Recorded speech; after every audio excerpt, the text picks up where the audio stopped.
welcome to the Home of Medicine podcast with me, Dr. Amie Burtridge. I'm a consultant in acute and general internal medicine in Coventry in the United Kingdom. And today I'm joined by... Hi, I'm Ben Lovell. I'm also a consultant in acute and general medicine, and I live and work in London in the UK. So I've got a case I just want to talk to you about.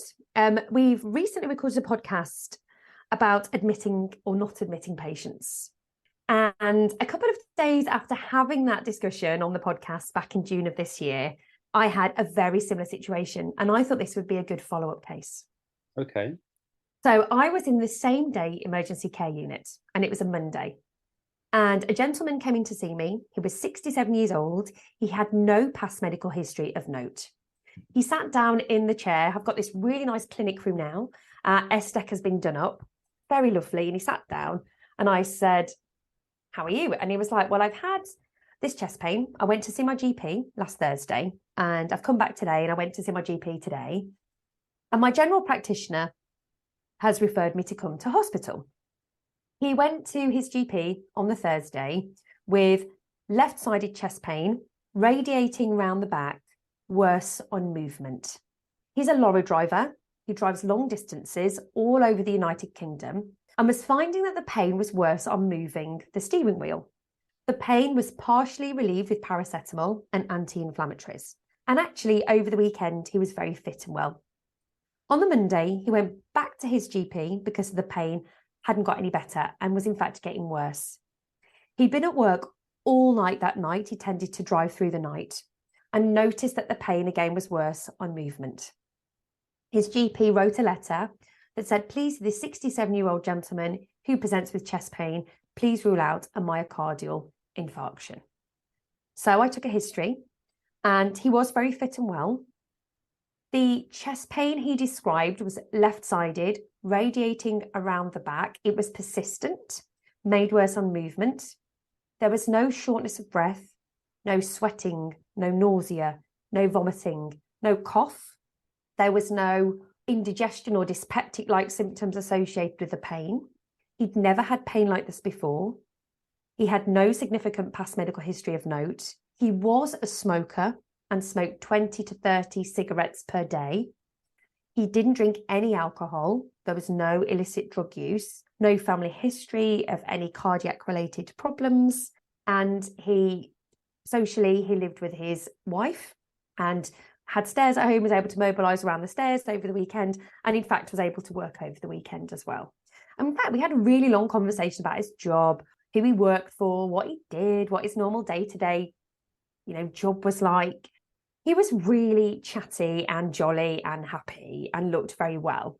And I examined him and I felt his pulse, I listened to his heart, I listened to his lungs. He looked incredibly well. Examination was completely normal. And in fact, he even did star jumps in the clinic room. So he was trying to show to me how fit and healthy he was that he started doing star jumps. He was a real character. He was you just really connect with some patients. And we had a really good consultation. I felt like I really understood what was going on. And he just looked incredibly well. And I'm just going to stop there. And what are your thoughts? Did you ask him to do star jumps, or did he just spontaneously burst into them? I didn't ask him to do star jumps. It's not something that I tend to do in my physical examination, but I said to him, you you're obviously incredibly healthy. And he was like, "Look what I can do," and was doing star jumps. And he was brilliant. He had a real personality, a really strong character. I think, okay, my surface reaction is you're describing a beautiful case of musculoskeletal chest pain. It happens whenever he turns a steering wheel. And he seems to be able to do some exertion without triggering the pain. I am profoundly unworried about cardiac disease from the history you've told me. I do respect when a colleague, a GP, professional colleague, refers someone in for my opinion about something. So I would, do due diligence, and I would make sure that I was absolutely certain his risk factors for cardiac disease. He sounds like a heavy smoker and he's got a sedentary lifestyle. And it sounds like you've made it quite clear to yourself that when he says the pain comes on movement, it's with a specific turning of the wheel rather than exertion, which would obviously indicate angina. It doesn't sound pleuritic to me. I have, people who sit down a lot, more likely to get DVTs. Could he have had a PE because he's a heavy smoker with a sedentary lifestyle? Doesn't sound like a PE to me, because the pain seems to be coming and going rather than constant. And he does not have shortness of breath. So if I'd seen him in my SDEC, he would have had an ECG at the front door, which I'd be looking at in the assessment clinic. In all honesty, probably would have already had his bloods and his troponin done by the time I got round to seeing him, and I'd be seeing him with this data. But man, I would understand a clinician who discharged him at this point based on that history. I'm sensing there's going to be more to it, otherwise why are we discussing it? But in all honesty, I would be understanding if someone said, I took that history, I did that examination, I discharged him. Yeah, and so he did have an ECG, which I reviewed, and the ECG was normal. I could see no abnormalities suggestive of myocardial infarction. He hadn't had any bloods done, and we had nobody doing bloods that day. So, and I ummed and ahed about taking blood from him. Not because I didn't want to, but because I was like, what's the value of these bloods? What is the chance of this gentleman having a myocardial infarction? So I was like, do you know what? I'll do some bloods. I'll just do some bloods. Something wasn't right. And I don't know what it was. I couldn't put my finger on it, but something felt icky. And I did some bloods. So I took him round to the bay. I did some bloods. Do you know how long it takes to label a blood bottle? So don't do it. Yeah, so I hadn't done it for ages, and I bled about 10 people this day. And it takes ages because you have to write really, really small. So anyway, I took some bloods from him. I checked his troponin. I was so confident that this man had not had an MI that I said, you can go home. I've checked your ECG.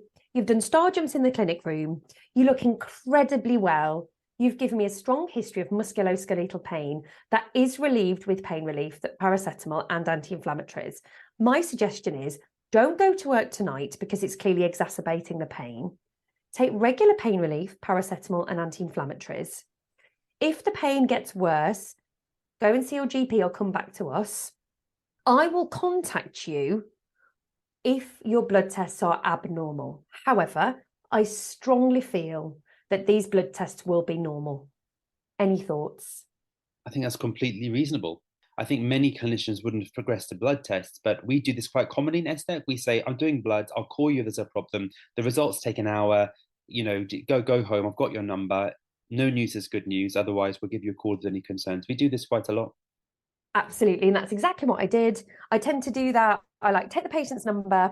I have a list of patients that I need to then contact. I'll say, I'll call you if there's a problem. If you don't hear from me, assume that all the blood tests are normal.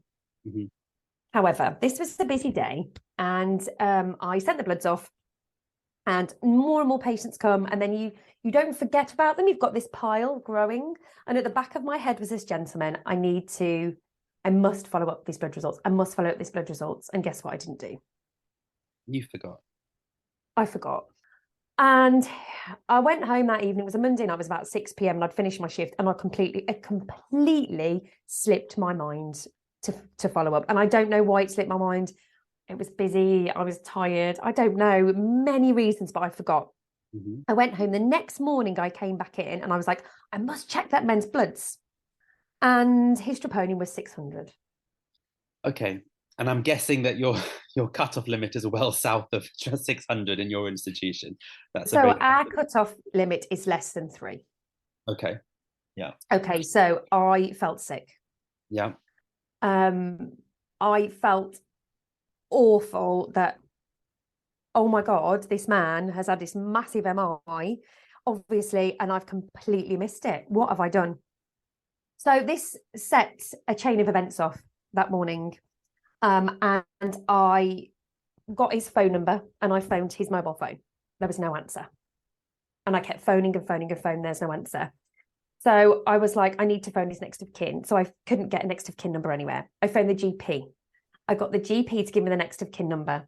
I phoned the next of kin and explained who I was, that I was the doctor from the hospital trying to get hold of her husband. And she was like, he's really poorly. He's at home. He's been up all night. He's sweating. He's got really bad chest pain. I'm really worried about him.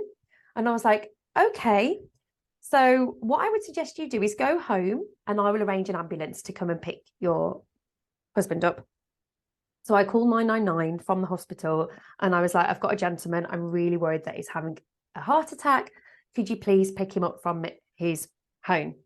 And in the meantime, he called back on another line in the office and was like, the one of the admin staff was like, Amy, I've got the gentleman on the phone you were trying to call. And I was like, right, I've got an ambulance on one line. I've got the gentleman on the other line. I was like, hi, how are you? How are you feeling? And it was like, I feel awful. The pain's horrendous. I've been up all night. I can't get comfortable. And I was like, okay, not to worry. I'm going to get an ambulance on the way. I'm really worried now that we are dealing with a heart problem.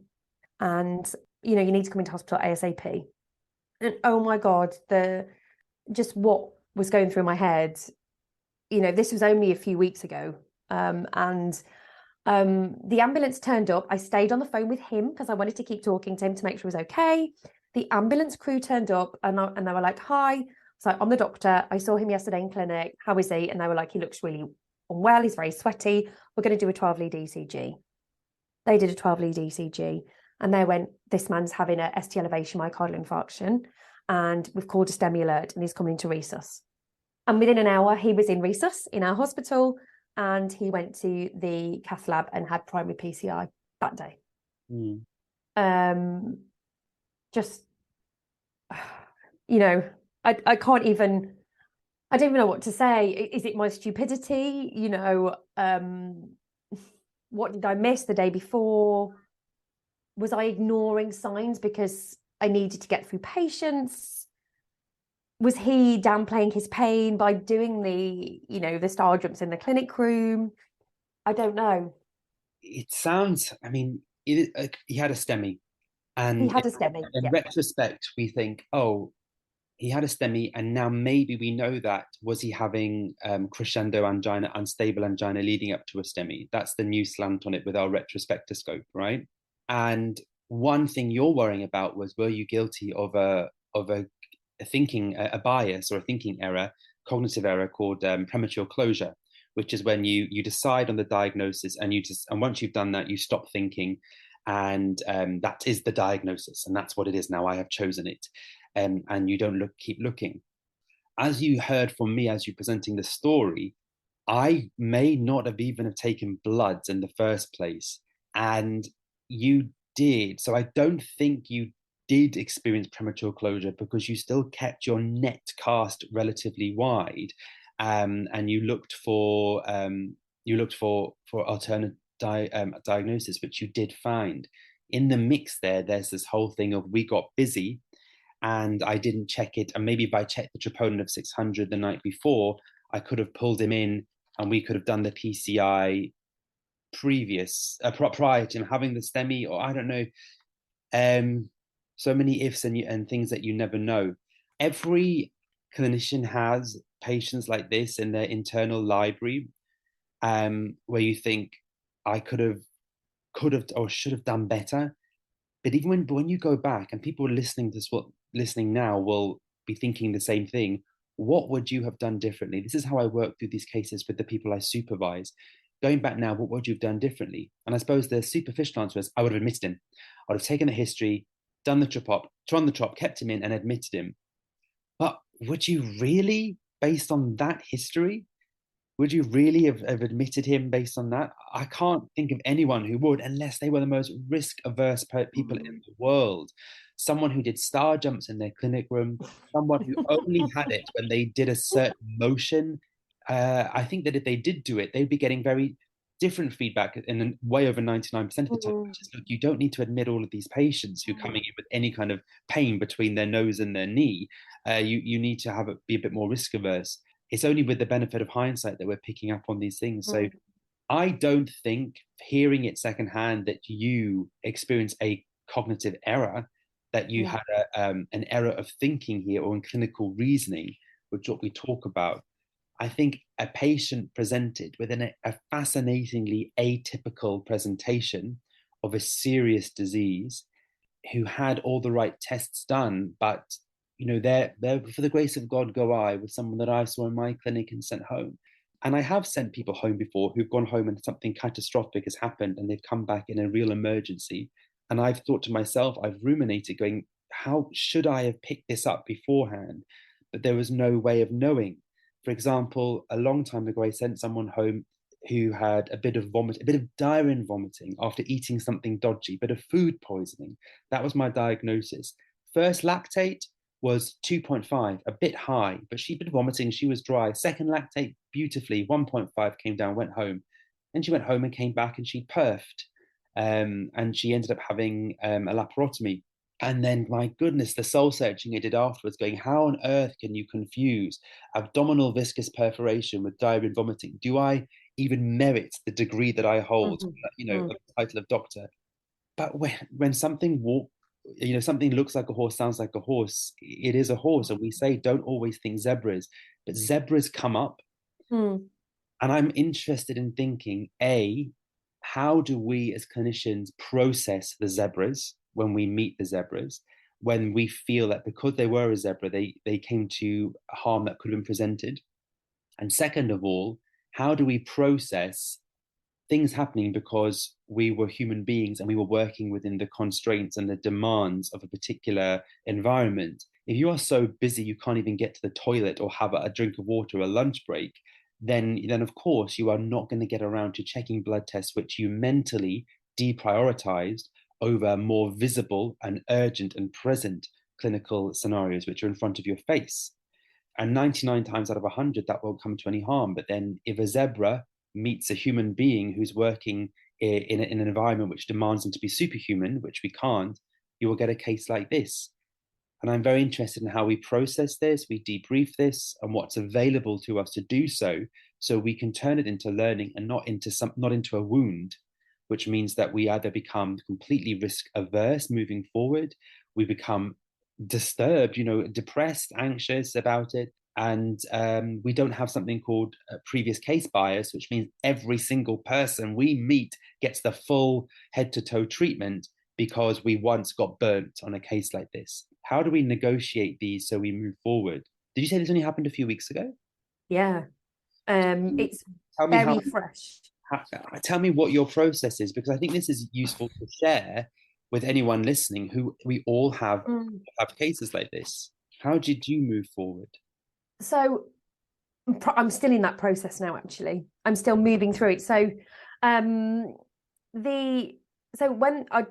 to finish the case, what happened with him is he came in on the Tuesday, he went straight to the cath lab where he had a very successful PCI.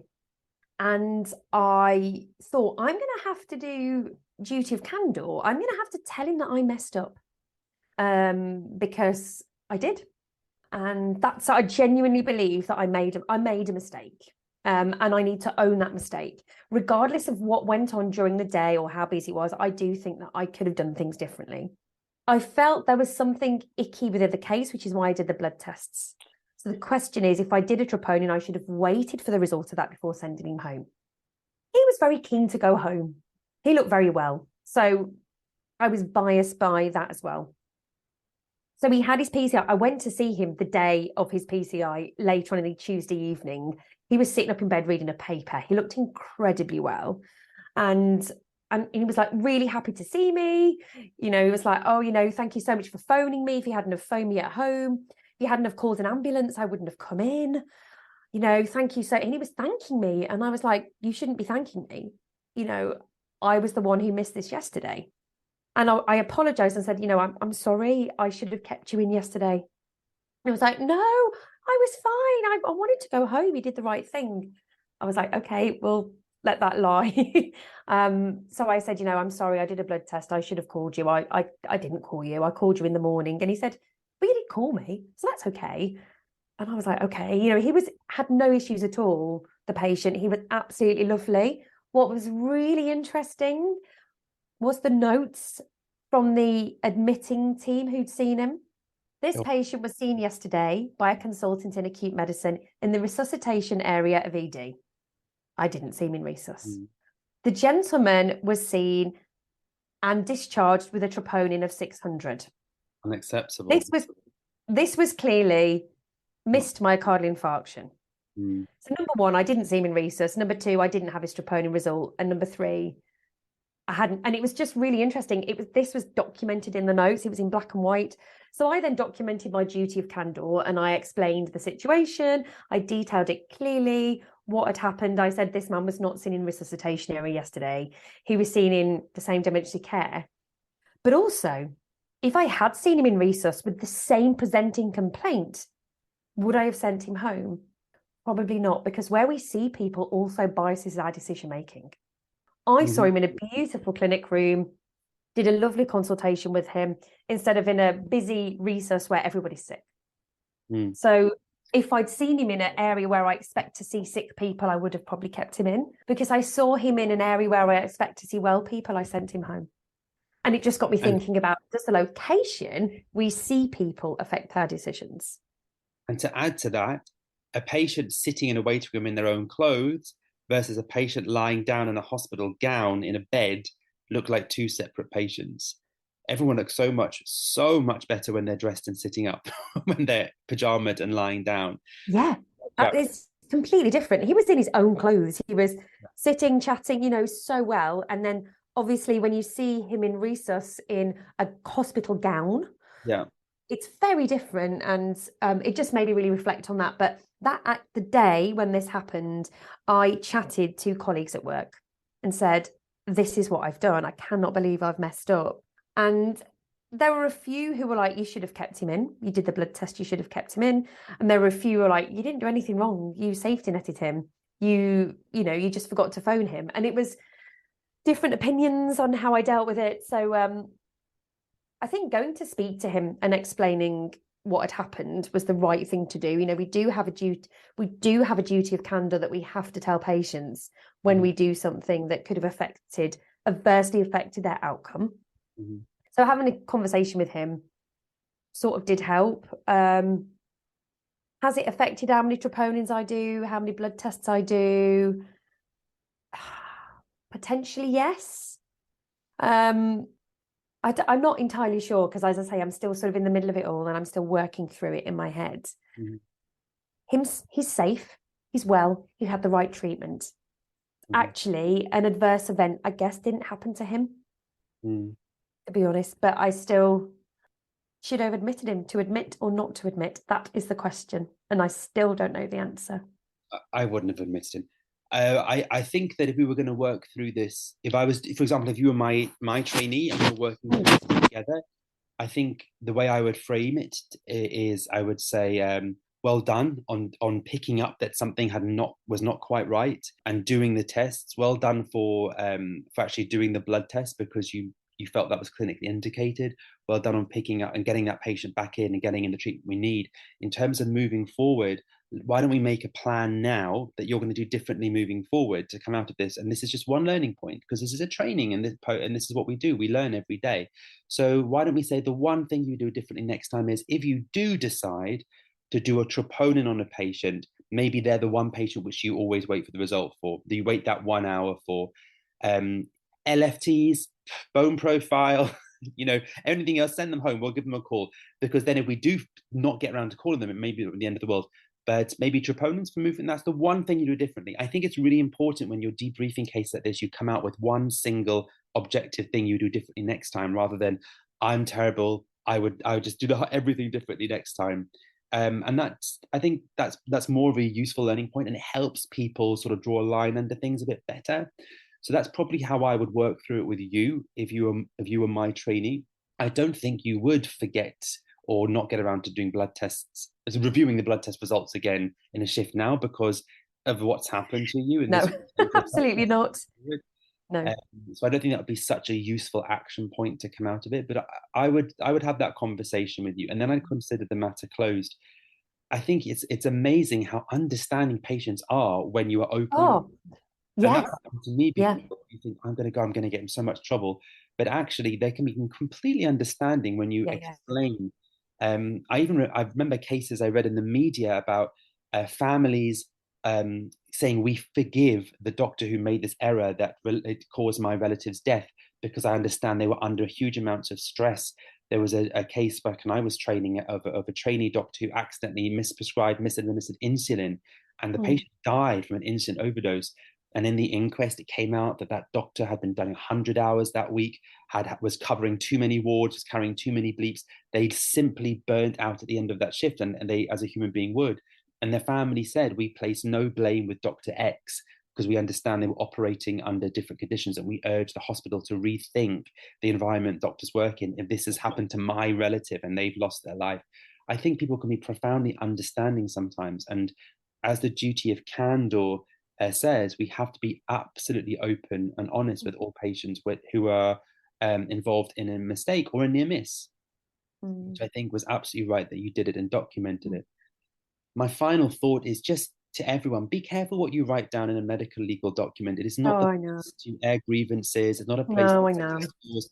And I see quite frequently, patient was failed discharge from the medical team yesterday. It's like, hang on a minute, it was a reasonable discharge. Or patient was sent home yesterday, unclear why to me, as obviously very sick. Stuff like that. Just be careful, because when that is read out in black and white, it sounds like accusations, which then you are going to have to explain why you made that accusation. So keep it factual is my advice.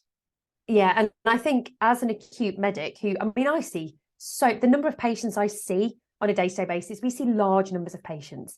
We make many decisions, and we balance uncertainty all day, every day. That to admit or not to admit, to do bloods or not to do bloods, to thrombolyze or not to thrombolyze. We make massive decisions.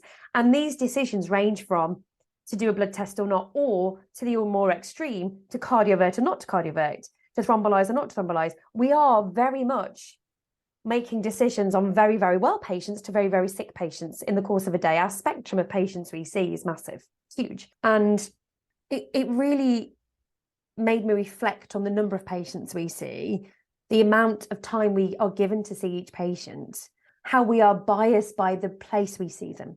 Resus, A&E, estet clinic, trolley, waiting room, that does massively change how we see patients.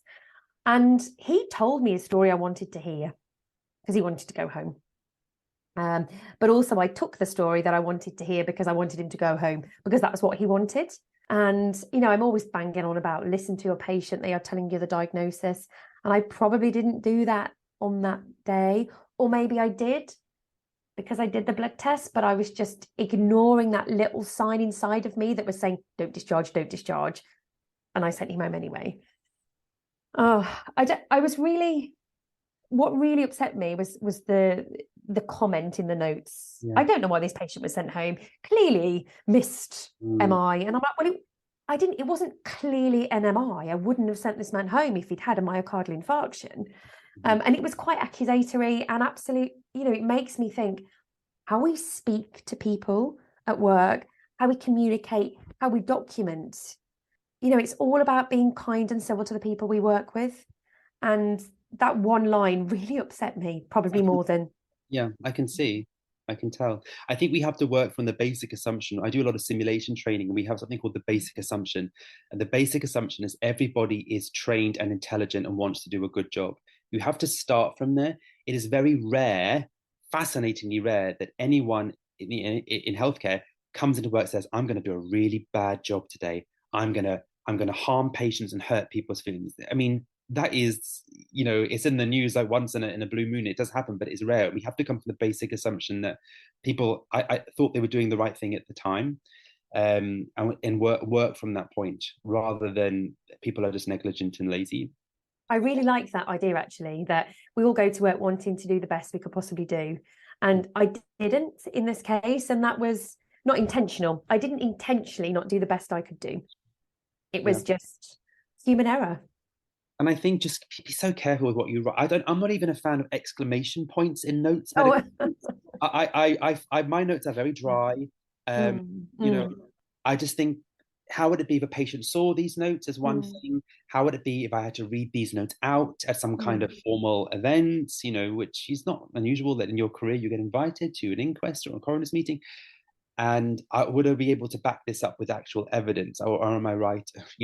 I've seen people write essays and notes about how another staff member hurt their feelings and why it's unprofessional, and it doesn't belong there. By all means, address this by the appropriate routes, but the notes are medical legal records, and I think they should be kept as they are as legal documents. Yeah, absolutely.